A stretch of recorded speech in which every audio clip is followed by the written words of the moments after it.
Selamat datang di video saya kali ini. Video ini diproduksi bekerja sama dengan Akademi Kripto. Seperti biasanya, sebelum video ini dimulai, masuk ke materi, kita akan memastikan bahwa setiap orang memahami bahwa semua informasi yang disampaikan di dalam video ini bukan merupakan ajakan untuk menjual atau membeli instrumen apapun, melainkan untuk tujuan edukasi semata. Nanti ketika ada beberapa produk yang disampaikan dalam video ini bukan berarti produk-produk tersebut merupakan endorsement dari saya atau pihak manapun, melainkan hanya sebagai informasi atau media atau cara untuk menjelaskan materi dengan lebih baik. Nah, setelah kita memahami disclaimer ini, kita akan masuk ke dalam topik bahasan kali ini, yaitu proof of stake. Kalau kita sudah membahas soal konsensus, soal proof of work atau POW yang diimplementasikan di dalam Bitcoin, kita akan melihat model konsensus lain yang disebut dengan proof of stake atau POS.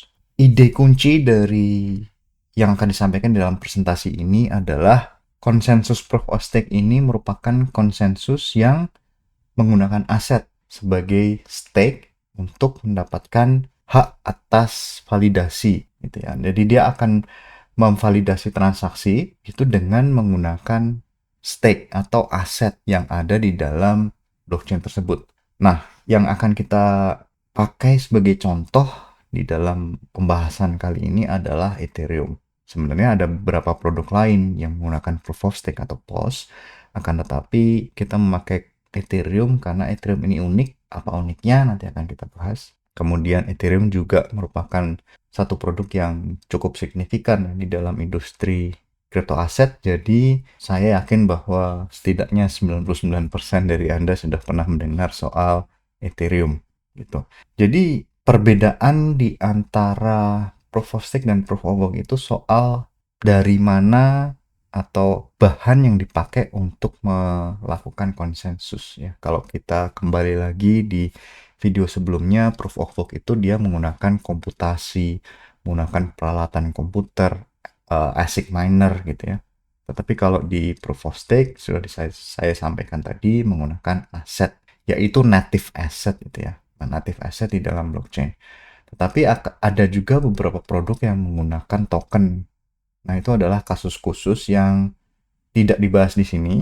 Tapi nanti kalau ada pertanyaan silahkan dikirimkan ke Akademi Kripto. Nanti akan saya bahas di video-video lainnya. Yang satu yang jadi pertanyaan, kenapa ada proof of stake? Padahal kita tahu bahwa Bitcoin dengan proof of work-nya itu berjalan dengan sangat baik. Jadi bertahun-tahun sudah berjalan baik sejak tahun 2009. Kenapa harus ada proof of stake? Kenapa nggak proof of work semua? Nah, yang jadi permasalahan adalah bagaimana proof of work ini menghabiskan banyak sekali tenaga listrik, gitu ya. Jadi dianggap bahwa dia tidak mencerminkan keadilan sosial karena energi listrik itu tidak bisa diakses oleh semua orang di seluruh dunia. Ada beberapa orang yang memang masih kesulitan mengakses energi listrik, tidak hanya dari segi jaringannya, tetapi juga segi harganya, gitu. Jadi kenapa ada orang-orang yang menggunakan listrik untuk melakukan penambangan Bitcoin yang notabene tidak terlalu banyak kontribusinya terhadap ekonomi dunia? Nah, itu jadi pertanyaan, kenapa orang berpikir untuk beralih ke metode konsensus yang lain selain proof of work yang sudah teruji dengan baik. Salah satu tujuan utama dari proof of stake ini adalah untuk mengurangi penggunaan listrik. Yang nanti akan kita bahas lagi, proof of stake ini tidak menggunakan komputasi, tetapi menggunakan aset. Bagaimana aset ini dipakai, nanti akan kita bahas. Yang poin terakhir adalah proof of stake ini jauh lebih efisien dari sisi penggunaan listrik, akan tetapi dia tidak 100% menghilangkan kebutuhan akan energi listrik. Tentu saja, karena apa? Karena blockchain sendiri kan berjalan di atas internet, kemudian seluruh infrastruktur blockchain itu adalah digital. Dia hidup di dunia digital, jadi tidak mungkin kita mematikan semua infrastruktur digital, ya masing-masing membutuhkan energi listrik kan. Jadi ya kalau dihitung ya paling 99, sekian persen lebih efisien dibandingkan dengan proof of work. Jadi proof of stake 99, sekian persen atau 97% lebih efisien gitu ya. Yang jelas di atas 90% lebih efisien dibandingkan dengan proof of stake. Nah, kalau kita lihat sejarahnya dari proof of stake ini sebelum dipakai oleh Ethereum, itu sebenarnya diperkenalkan dulu oleh satu produk namanya Peercoin. Nah, mungkin Anda tidak terlalu mengenal atau belum pernah mendengar soal Peercoin atau PP Coin ya kalau nggak salah namanya. Itu dia eh, jadi foundernya ini menciptakan atau menulis sebuah paper gitu ya yang menyebut soal proof of stake. Kemudian diimplementasikan di dalam Peercoin. Jadi Peercoin ini dianggap sebagai pionir dari proof of stake. Akan tetapi ya masalahnya dia tidak terlalu sukses, tidak terlalu terkenal, tidak seterkenal Bitcoin, Litecoin waktu itu ya, sebelum ada Ethereum. Akan tetapi pada saat diperkenalkan kan tadi sudah saya sampaikan dia tidak ada popularitas, akan tapi ketika Bitcoin itu kebutuhan energinya semakin masif, itu kemudian orang berpikiran kenapa demikian? Kenapa kita tidak mencari solusi yang lain? Nah, muncullah lagi atau orang mulai memunculkan ide yang sudah ada, dinaikkan lagi, jadi viral lagi gitu ya. Itu salah satunya proof of stake gitu. Nah, jadi Ethereum ini salah satu produk yang beralih dari proof of work ke proof of stake gitu ya. Nah, itu terjadi beberapa tahun yang lalu namanya The Merge. Ini salah satu peristiwa yang terkenal dan bersejarah ya di dunia industri kripto. Nah, kalau di dalam Bitcoin itu kan kita mining menggunakan ASIC mining. Tapi kalau di Ethereum itu menggunakan GPU atau kartu grafis. Nah, pada saat Ethereum ini terkenal, semua orang ikut mining, itu kartu grafisnya tidak ada di pasaran, sangat langka gitu lah. Makanya Ethereum salah satu yang dibenci oleh gamer gitu ya. Kalau Anda gamer mungkin pernah mengalami bagaimana sulitnya mencari kartu grafis yang terbaru karena ya apa diborong oleh Ethereum miner Ethereum. Jadi apa namanya dirakit menjadi sebuah peralatan mining Ethereum. Jadi mining rig. Itu juga yang menyebabkan Nvidia itu mendapatkan durian runtuh. Karena waktu itu ada persaingan antara Nvidia dan AMD gitu ya. Tapi ternyata Nvidia jauh lebih populer dengan kartu grafisnya yang sangat mendukung proses mining dari Ethereum. Nah, meskipun nanti Nvidia terkenal dengan GPU computationnya untuk AI, tapi sebelum itu dia sangat populer atau sangat mengambil untung dari penambangan Ethereum. Nah, bagaimana cara kerja proof of stake? Nah, ini terjadi di Ethereum ya, tidak di produk yang lain. Jadi, ada namanya validator. Nah, validator ini untuk menggantikan miner. Jadi, tidak lagi namanya miner, tapi jadinya validator. Nah, validator ini adalah para peserta konsensus. Kalau di proof of work, peserta konsensusnya namanya miner. Tapi kalau di proof of stake, peserta konsensusnya namanya validator, terutama di Ethereum. Nah, setiap validator itu membutuhkan setidaknya 32 Ether, 32 ETH gitu ya. Kalau misalnya saya punya 320 Ether, itu apakah saya bisa membuat 10 validator? Itu bisa. Jadi saya bisa membuat 10 validator dengan misalnya 10 komputer mudahnya ya. Jadi masing-masing komputer merupakan satu validator, itu bisa. Jadi saya sebagai individual punya 10 validator. Karena validator sendiri kan harus dijalankan dengan menggunakan komputer ya, tidak bisa manual tentu saja. Nah, kemudian itu kan tadi sebagai validatornya itu ya.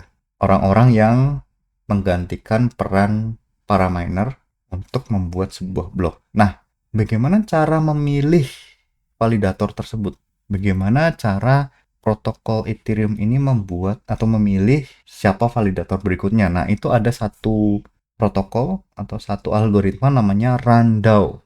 Jadi run itu adalah random, DAO itu ya DAO, Decentralized Autonomous Organization. Jadi dia seolah-olah dirandomisasi gitu ya. Tapi dengan metode khusus, metode tertentu, dia akan memilih validator secara acak. Jadi tidak lagi berkompetisi, kalau di proof of stake tidak lagi berkompetisi, tetapi dipilih secara acak.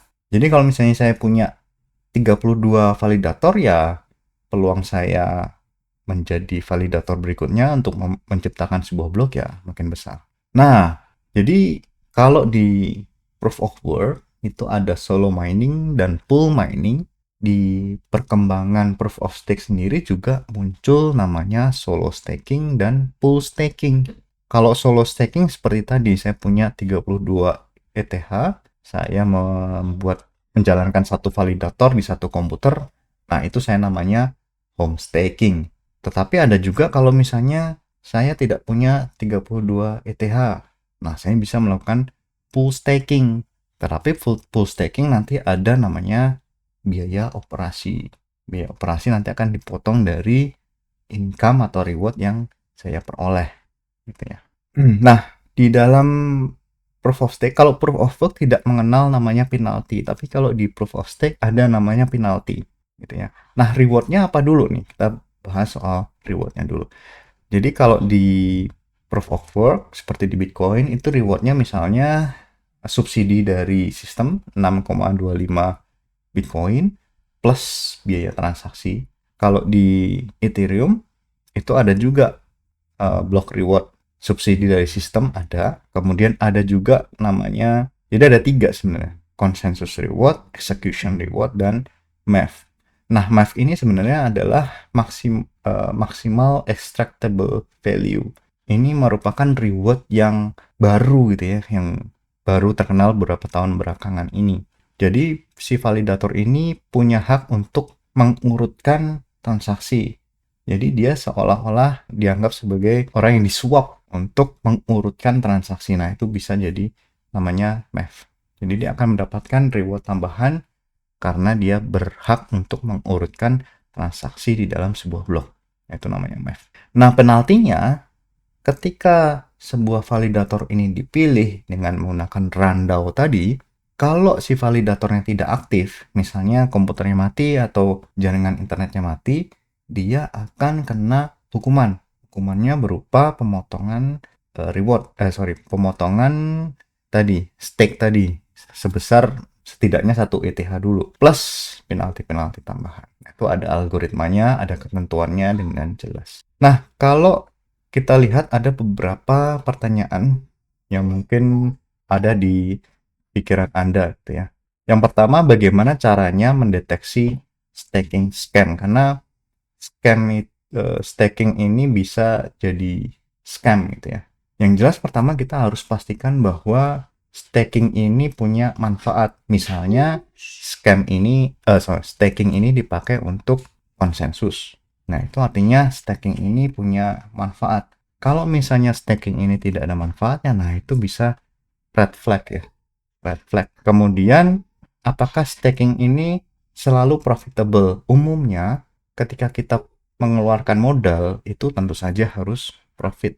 Permasalahannya adalah berapa persen profit yang kita dapatkan dari proses staking.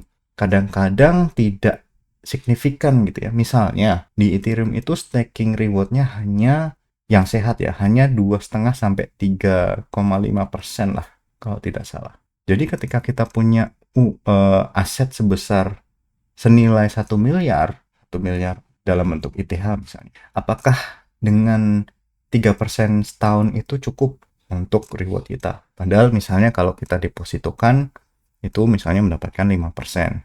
Atau ketika kita masuk ke DeFi itu mendapatkan 10% setahun. Itu bisa jadi bahwa reward staking itu tidak selalu menjadi pilihan utama, tidak selalu menjadi pilihan terbaik untuk mendapatkan reward di dalam ekosistem crypto aset. Itu yang jadi pertimbangan. Kemudian bagaimana caranya saya berpartisipasi dalam proses staking? Tadi misalnya kalau Anda itu memang punya kemampuan untuk membuat sebuah jaringan validator atau menjalankan sebuah sistem validator, sebenarnya prosesnya cukup kompleks tapi ada caranya itu ya. Jadi petunjuknya ada, dokumentasinya ada. bisa diikuti. Akan tetapi ada juga cara-cara lain, misalnya yang tadi, pool staking, berpartisipasi dalam sebuah pool. Dan jadi pool staking ada dua sebenarnya. Ada yang sentralistik, ada yang desentralistik. Kalau sentralistik misalnya, kalau yang di dalam negeri ada Thrift, kalau yang di luar negeri ada beberapa exchange seperti Binance itu juga punya layanan staking. Kemudian ada yang layanan desentralistik, misalnya dengan Rocket Pool atau Lido. Itu merupakan layanan staking yang lebih desentralistik. Artinya ya nanti ada beberapa komponen yang on-chain yang bisa di-audit. Seperti itu. Materi-materi yang disampaikan mudah-mudahan dapat bermanfaat bagi kita semua. Juga sampai jumpa di video saya berikutnya. Terima kasih.